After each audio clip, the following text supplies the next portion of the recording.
Imagine going on an amazing first date and then never hearing from that person again. Getting completely ghosted. I think we've all kind of been there where you get ghosted and you're like, what happened? What did I do wrong? Well, the reality is most creatives are doing this when people sign up to their email list. You get a prospect in, they give you their name, they give you their email, you deliver the freebie, the lead magnet, and then crickets. You ghost them. You do not send them a welcome sequence. You don't actually set expectations. You don't invite them into your offer. You do nothing. That is bad, my friend. We don't want to do that to our prospects. What we want to do is we want to onboard them and set expectations. We want to let them get to know you, and you also want to get to know them. And the way we do that is through a welcome sequence. And so in today's episode, I'm going to walk you through the 6 emails you need in your welcome sequence, exactly what to send and when. And then I'm even going to show you, once the welcome sequence is done, what next? What email should you be sending? What does that rhythm kind of look like? So you're going to walk away with a plan so that you are never leaving your prospects on red and you are not ghosting your email list. Let's do it. So there are 3 phases of email success. We've got the opt-in, which is all about your lead magnet. It's all about how do we actually get people onto your list. And I did a previous episode about that. I've linked it in the show notes so you can check that out. Really helpful. Now, the second phase is the onboarding. So once someone is onto your list, how do we onboard them? How do we set expectations? How do we make sure that they know who you are, what you're about, what your offer is? And how do we also kind of get to know them? And so we can do all of that in our welcome sequence. And I'm going to walk you through the exact sequence that I teach all of my clients inside the Next Level Club. And I'm even going to give you the swipe file of that sequence. So that's going to be super handy. The third phase is the ongoing. So what happens after you've onboarded them? What happens after the welcome sequence? A lot of people come to me and they're like, oh, Laura, I have no idea how often I should be sending emails. Should I do once a month? Should I do a newsletter? Should I do once a week or once a day? What does that rhythm actually look like? And what should I be saying in my emails? Those are the big questions most creatives ask me. And so I'm going to walk you through the rhythm that you should be sending to your email list. And I'm going to help you to map out a plan to follow for your next 12 emails. Really cool. Let's first start with the welcome sequence. So I call this the client winning welcome sequence. And as I said, I'm going to give you this as a swipe file so you can actually steal these emails and throw them into ChatGPT, put them into your own wording, and kind of fill in the blanks here. Okay? As you know, we're thinking of the welcome sequence as the first few dates with your subscriber. They've just entered your email list. They've just opted in to download a freebie. So what do we say to them? How does that flow look? And so we do 6 emails over 14 days. So we're kind of warming them up. We're nurturing them. We're setting expectations. We're kind of getting to know each other. All right. We don't want to come on too strong. So as I said, we've got 6 emails that we are sending, and we're sending this over 14 days. So you can actually see the rhythm and the map of when to send each email. All right. Now, this is really strategic. The flow of this, we've tested a bunch of different welcome sequences, and this is the flow that all of our clients use. And this is the flow that we use. Now, it's really strategic because we want to deliver like the freebie, the thing that we've promised. And then we want to get to know our prospect. And then we also want to show them some more value, give them some more quick wins. We want to show that, show proof, show that you've got the goods, you know what you're doing. We want to invite them to take a next step. And so all of this is really strategic in the order and the cadence that we're doing in this welcome sequence. All right. So I want you to follow this and trust the process here. All right, so I'm going to walk you through email by email. So email number 1 is the freebie delivery. So you're going to send this immediately upon opt-in. And when I say immediately, you're actually going to put a little 5-minute wait in there because we want there to be a little anticipation. We want there to be a little expectation. We also want them to have time to check out your thank you page. Now, again, if you don't know what the thank you page is, definitely check out the link in my show notes because you'll be able to go back to the episode where I talk through the opt-in part of this. All right. What we're going to do is you can make this your own. It's actually really cool because you could throw this in ChatGPT. You can make it in your voice. You can make it suit your offer, all those things. But this just gives you kind of an outline. Subject line, special delivery, your freebie name, whatever it is here. This is your one-stop shop for this amazing result. So a lot of people download a freebie and then never look at it. So we're still kind of selling the freebie here. We're still getting people to get excited to actually open the email and click on the link and like actually look at the freebie. So we're congratulating them here. We're saying, hey, hats off to you for snagging the freebie name. You always want to include a link to download, not a PDF. Really important. I know this is basic, but don't attach a PDF because Google and all of those email marketing, I'm doing this, but the robots, they don't like it, okay? They don't like it. So you're attaching a link. I always use a Google Drive link just because I find it's friendlier than Dropbox, just a simple thing. So then you're still selling the freebie. Why should they look at it? Why should they actually check it out? Why should they invest the time? So we're selling it again. We're linking it again. So we're just like, everything in this is, here's a freebie, here's why you downloaded this, all the things. Then we also kind of introduce you. So we say, while I have you, I want to say welcome aboard. I'm, insert your name. I've been helping this niche to do this mission for the past X years. And if you stick around, I'll be sharing some strategies to help you do the same, or whatever the mission is of your business, okay? So great to meet you. Again, we're getting their first name because we get their first name when they opt in. So great to meet you, and then you sign off. Now, I love doing a little PS, and I like doing it as like, hey, are we friends on Instagram yet? Or hey, do you listen to my podcast? Hey, have you subscribed to my YouTube channel yet? Whatever the call to action is, I love doing that as a PS there. Okay, so that's email one. You're sending that on day one, 5 minutes after they subscribe. Email number 2 is what I call expect a reply. So this is where we start the main nurture funnel, and it's designed to get your subscribers to reply. Now, this is really intentional. We want people to reply for 2 core reasons. Number 1, it boosts engagement. If they reply, there's like higher intent. They're more engaged with your content. That's really great. The second thing is it means that you're less likely to go into spam. Because if they're replying to you, it's kind of like a friend replying to you. So it means that Google and all of the email providers, they don't mark you as promotions. And we want you to stay out of the promotions tab, okay? Out of the spam folder, definitely out of there. But we also want you to stay out of the promotions tab. So this helps with that, okay? So the more we can get people to reply to your emails, the more valuable it is for them, the more engagement it is, but also it means that your deliverability is better. So you can, there's a couple of options here. You could say, hey, I'd love to know what kind of business do you run? So really simple, if you work B2B, this can be really helpful. And the style and formatting of this is really scrappy and simple.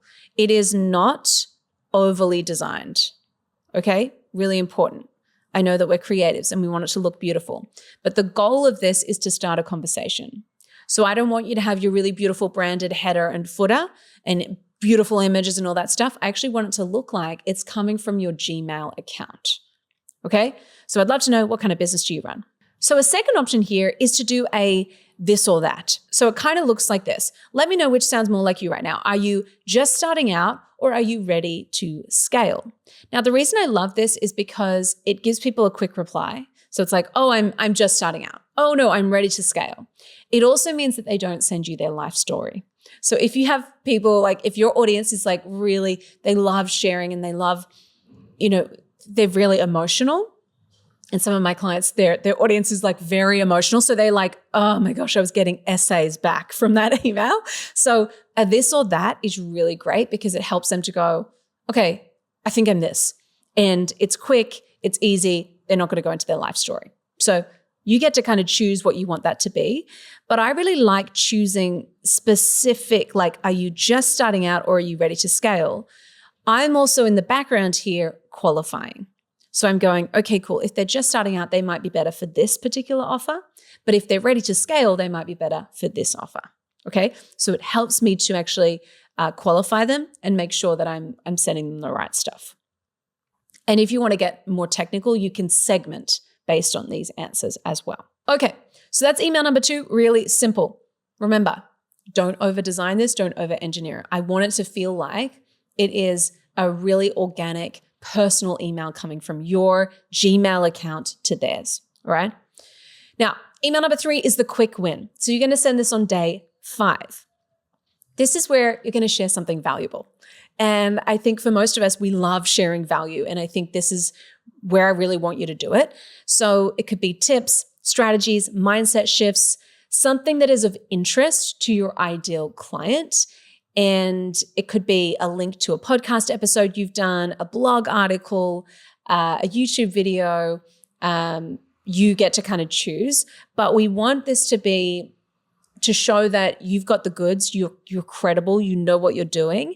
And we also want this to empathize so that they feel like, oh man, I feel so seen. I know exactly, like this person really understands me, okay? So subject line here, if I could read your mind. You can play with subject lines, but I like that one because it feels like, ooh, what's she gonna say? And then pre-header, quick tips to whatever the outcome is. I'm not a mind reader, but if I could read your mind, I'd guess when it comes to rebranding your business, you sometimes feel a little overwhelmed, stuck, frustrated, uninspired, whatever the thing is. I also love like including first name as much as I can, just so that it also feels like people just love seeing their name. They love hearing their name. So if you can include that, don't overdo it. But if you can include that throughout, you're going to find that people go, oh, cool, that like, they're talking to me kind of thing. So what you can do here is you can either share the quick tips in the email. So it might be a longer email where you actually just give them the value. They don't have to click any links, whatever. Or if it's like, hey, this is going to be really valuable if you listen to this podcast or watch this YouTube video, you get to choose. For me, I like doing a mix of both when I do quick wins. I like to make it so that it's like, oh, I read that and I got so much value out of it. Or I actually downloaded that thing, or I watched that video, or I watched that podcast, and now I'm like more invested and I trust you more. So it depends on what resources you have. It also depends on your style, your audience, and what you really like to share. Okay? I want you to pick your most juiciest, relevant, painkiller content to put here. So the quick win here should be like, oh my goodness, I so needed to hear that. Okay, so you could even repurpose an existing email that you have or an existing piece of content that you have and put it here. Front load your best stuff in your welcome sequence. Really cool. All right, email number 4 is the dream client story. So I guarantee you have a case study, or you have portfolio work, or you have a project that you've done that you're like, oh my goodness, if I could attract 10 more clients like that, I would be over the moon. What I want you to do is I want you to pick that client, pick that project, and I want you to share them here. And so we're not just doing a testimonial. Testimonials are kind of lame. What we want to do is we want to do a story. So we actually want to do this as a case study and share, okay, like, and even a case study kind of feels a bit lame. We wanted to do it as like, this is how they were feeling. This is what they were experiencing. This were their frustrations. Then we helped them to do X, Y, and Z. And then after they implemented those things, these were their results. Because often your clients will write a testimonial that's like, oh, I loved working with Jack. He was so lovely and he was so nice and I liked his hair. And it's like, that's a dumb testimonial and it's not going to help anyone. So what we need to do is we need to actually take testimonials, craft testimonials so that we get the best kind of responses from our clients. And then what we want to do is we want to jazz it up by sharing the story. Everyone loves a story of, oh, they were struggling, then they met a really awesome guide, aka you, who helps them to do X, Y, Z, and now they're thriving and amazing and doing all this cool stuff. So we need to take their testimonial, take their experience with you, and turn it into a story. And that's what this email is. So humble brag a little, okay? You're allowed to humble brag here. We want this to also be about the client. So you're kind of like, I helped them, but they achieved this. And it has to be aspirational. It has to be like, I want that result, okay? So here's the kind of structure, okay? Hey, Name, after working with X number of clients, humble brag, over X number of years, again, just a little punch of credibility in these emails is so helpful. One lesson stands out the most. Insert big challenge that all of your clients relate to here, okay? That's exactly what was going on when Fred came to us. Fred reached out because because he wanted to, whatever the ideal client wants, right? Whatever it is you do, branding, web design, photography, whatever. But Freddie couldn't figure out a way to this roadblock that every single prospect says to you is their roadblock. They couldn't figure out how to do this one too. They couldn't figure out how to do this one. I want you to list them out. And it's like every roadblock hits that nerve of, oh man, okay, I relate to that. So it's like roadblock 1, roadblock 2, roadblock 3. They've got to be kind of universal feelings that your prospect has. And then so he came to us hat in hand, certain there was no way that he could overcome this challenge. Now, Donald Miller talks a lot about this when we talk about problems. We want to connect the problem. So it could be an external problem, like my website sucks. We want to connect the problem to a feeling. So how does your prospect feel when their website sucks? Well, they feel a bit embarrassed. They don't feel proud. They feel like they're falling behind. They feel like their competitors are taking their business. They feel like they're not representing themselves well online. So we want to connect to the feeling. So we do the roadblocks. Like my website wasn't converting, struggling with XYZ. Then I felt like Fred had no way that he could overcome this thing. He was feeling this experience, this negative thing. And then I also love doing, like I always love having a caveat of like, okay, I want to achieve this cool outcome without this negative consequence or this fear or this objection. Spending thousands of dollars, wasting hours, looking like a big old freak online. I wrote that in here. Whatever their like objections are, whatever they're like, I want to do this, but I don't want it to be like this.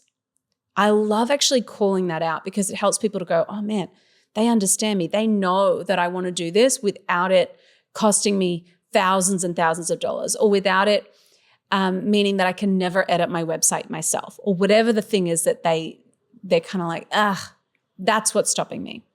Now what we're doing is we then go, okay, we sat with this client name and talked through their options. They could A, do nothing and stay stuck where they're at right now, or she could work on this big result, get unstuck, and moving towards their goals quick, smart. They chose option B and worked with us to do it. And let me tell you, the results were incredible. And then you go into, these were the outcomes. This is what was able to happen. This was the tangible ROI. This is what they felt like. And you could include a screenshot or a message from them, from the client, if that's cool. And then you kind of like are just stamping that little testimonial, that social proof there. Okay, so then you can actually read through, I'm going to give you the swipe file so you can read through the rest of this email because it's kind of long. But this is like, we're really setting this up as the client is the hero, you are the guide, and you are helping them to achieve their outcome. They're coming to you with pain points. They're implementing your signature framework, your strategy, your process, and they got these really amazing outcomes. Okay? Then we're pitching your next step in the funnel. So this is the first time actually that we're pitching a call.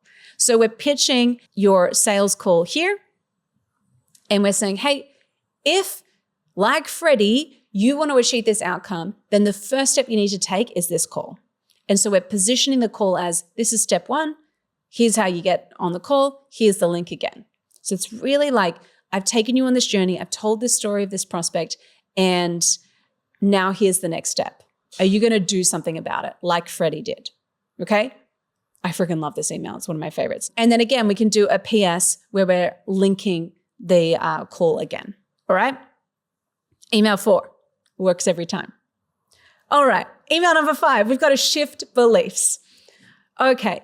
So this is where we're getting a little contrarian. This is where we're doing a bit of a hot take. We are disrupting a commonly held belief, especially when it comes to your industry.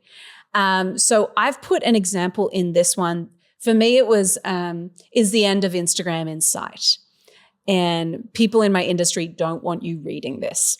So it's like juicy and it's like, oh man, like like this feels like I'm kind of getting a secret insider look. This feels like I'm getting kind of an opinion piece around something that I thought was just a given, right? So hot take, contrarian view is really helpful here. Now, I can't write a topical piece for you because only you know your subject matter, of course, but I popped in one of my emails into this swipe file so that you can see an example of the tone and kind of the level of cheekiness that we're going to here so that you can see, okay, this is a little contrarian. This is a little like belief shifting. And of course, you want to do it in your tone. All of these emails, you want to put it into your tone and make it work for your audience. But I find it's helpful to see an example, especially of these hot takes. So there's a whole bunch, there's an email template there that you can take a look at. And of course, you can throw that into ChatGPT and say, follow this as a general guide of the structure and the rhythm, but I'm going to talk about this. And just a quick hack, I love like voice noting ChatGPT, my ideas as well. And I find that if you give it the structure and then you voice note it some ideas, it's helpful. Okay, final email of this 14-day sequence. So this is happening on day 14. This is the snappy email. We do this thing in our world called Shake the Tree. And anytime someone comes into our program, we get them to do Shake the Tree. Shake the Tree is we have really powerful email templates that make you money. And so I've got a couple of examples here. One of my favorites is the next month opening. Works really well for creatives. So I've got space for X number of clients, keep that number small, to work with us next month. If you want to snag a spot with us to finally achieve dream result, then hit reply with the word details and I'll send you more info. So what we're doing here, again, similar to the expect a reply email, we're keeping this really light in terms of design. I want it to look like a Gmail email coming from you to me. So it's like, hey, Nate, I've got space for, I want you to keep this nice and tight, 3 clients to work with us next month. So don't do, I've got space for 150 clients because people are going to be like, whoa, you're not very in demand, my friend. So we want to keep the number tight to work with us next month. If you want to snag a spot to finally achieve dream results, so whatever that outcome is, to finally have a website that you are proud of, then hit reply with keyword. I love having a keyword because it's easy for them to reply. And it means you can just start a conversation with them there. You can just reply to their email. It's also a good trigger. So in your inbox, if you see the word details or whatever your keyword is, bananas, then you're going to know, okay, cool, someone wants to work with me. And you're going to drop everything and you're going to reply to that person because you're good at replying to your leads, okay? So if they reply bananas, then you know they're interested. And that's really good. So keep it the same keyword so that anytime you see it, you're just like, right, I've got to reply to them today. All right. I've got some templates for you there. You can use them. This, again, trust the process with this. I know that you're going to want to make it look beautiful. And I know that you're going to want to make it fluffy and flowery. And maybe the language, you want to make it a bit more like whatever. Keep it simple. Keep it punchy. Try not to deviate from the tone here because we just want it to feel like it's just come from your email. So just you're like, you were thinking of them. Oh, I was just thinking of you. I've got a couple spots next month. Would you be interested in having a conversation? Just casual, chill, right? Not over the top, not a marketing email. Really important. Once the 14-day sequence is over, then the question is, well, what do we send people after that? What does that actually look like? Now, there are different schools of thought on this. You can keep people in an automated nurture sequence. But I think the simplest way is to simply send campaigns. So once they've gone through the welcome sequence, you put them into your main list where you send campaigns. There's this great idea by Gary Vee that is called jab, jab, right hook. And the idea behind it is that we add value, and then hook. The hook is where we make an offer, right? We have an ask. And so what I like to do is I like to think about my email marketing in the same way. So I like to think about it as value, offer. Value, offer. And so if you want to have a 12-week plan, this is what you could do. You could go, okay, cool. Each week, I'm going to I'm going to do a value. The next week, I'm going to do a value. And the following week, I'm going to do an offer. Or you might say, I'm going to send 3 emails a week. And you might go, okay, cool. On Monday, I send a value. On Wednesday, I send a value. On Friday, I send an offer. And so this is the rhythm. It doesn't matter, like you can do it as frequently or infrequently as you like, but this is the rhythm. And so we're just following this structure of, okay, I'm going to add value. I'm going to share some tips, strategies, mindset shifts, something that's going to be helpful. I'm going to do that 2 in a row. And then for every 2 value, I'm going to send 1 offer email.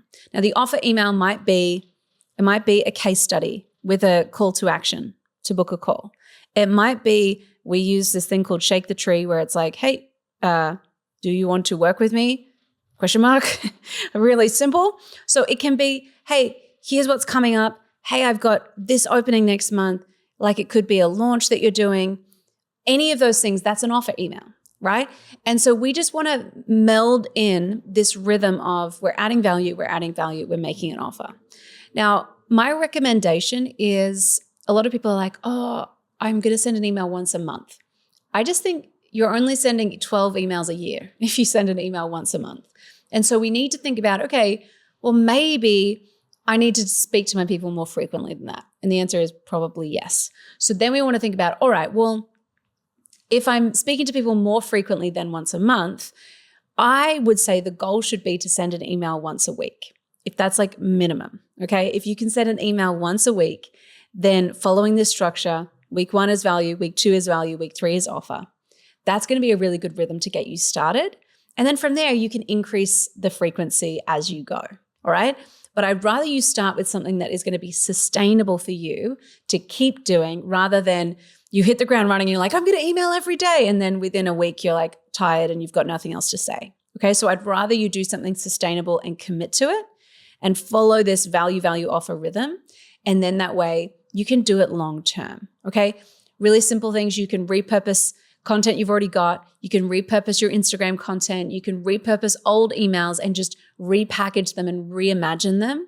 It's so easy to do that now, especially when you use tools like ChatGPT, Claude AI, all those things. So that's like my big recommendation. Do it as a campaign structure, follow that value offer rhythm, and please send an email once a week. Even if people don't open the email, they're seeing your name once a week. They're seeing your name in their inbox so that when it comes time for them to purchase, when it comes time for them to decide who they're going to work with, who do you think they're going to choose? The person they've seen 12 times in a year or the person that they've seen 52 times in a year? They're always going to choose the person that they've seen more of, okay? So all we're doing when we're sending emails is where our mindset is, okay, how can I stay top of mind? How can I continually be the person that my dream client sees and associates with my offer and my solution? That's all we're doing, okay? We're connecting, we're adding value, we're making offers, of course, but even if they don't open it, even if they just see your name, that is still a win, okay? So that is the client getting welcome sequence. As I said, we use this in our business. This is what I teach all of my clients inside my programs. This is the sequence that I teach. You can steal it. And you can take this structure and put it into your welcome sequence and put it into your business and stop ghosting those people that sign up to your email list. And maybe you have a welcome sequence and you're like, I have one, but maybe it's not converting. This 14-day sequence is going to change the game for you. So if you want to access the sequence, all you need to do is head to the link in the show notes and you can download it right away. You can download it as a Google Doc. You can add it to ChatGPT, make it your own. It's just going to fast track all of that headache for you, okay?